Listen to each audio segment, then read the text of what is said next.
मत्स्य अवतार की कथा।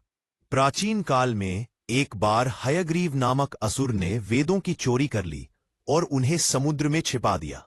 बिना वेदों के सृष्टि का संचालन असंभव हो गया। उसी समय एक और घटना घटी। महाप्रलय का समय आ गया था।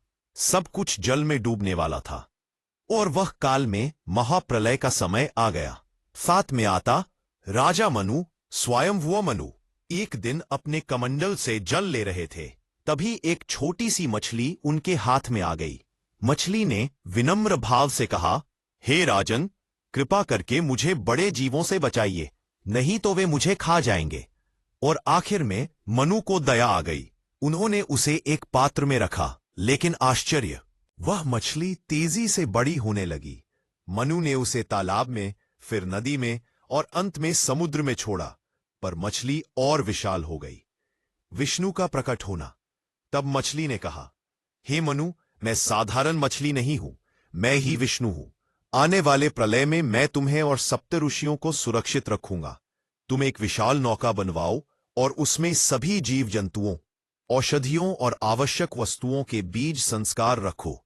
जब प्रलय आरंभ होगा तब मैं श्रृंग सींग धारण करूंगा और तुम्हारी नौका को सुरक्षित ले जाऊंगा। मनु ने भगवान का आदेश मानकर तैयारी कर ली। महाप्रलय और नाव। कुछ समय बाद भीषण प्रलय आया। चारों ओर केवल जल ही जल था। मनु और सप्त ऋषि नाव पर सवार हुए।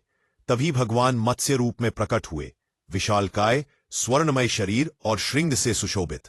मनु ने नाव को नागराज वासुकी की रस्सी से बांधा और भगवान ने उसे खींचकर सुरक्षित मार्ग पर ले जाना शुरू किया। इसी यात्रा के दौरान भगवान ने मनु और ऋषियों को वेदों का ज्ञान दिया और धर्म, कर्म तथा नीति का उपदेश किया। हयग्रीव वध और वेदों की रक्षा। प्रलय काल में ही भगवान ने हयग्रीव असुर का वध किया और उससे वेदों की रक्षा की। इस प्रकार सृष्टि की पुनः रचना का मार्ग प्रशस्त हुआ और भगवान विष्णु ने मत्स्य अवतार लेकर प्रलय में मनु और ऋषियों को बचाया। सभी प्राणियों के बीज, औषधियां और वेदों की रक्षा की।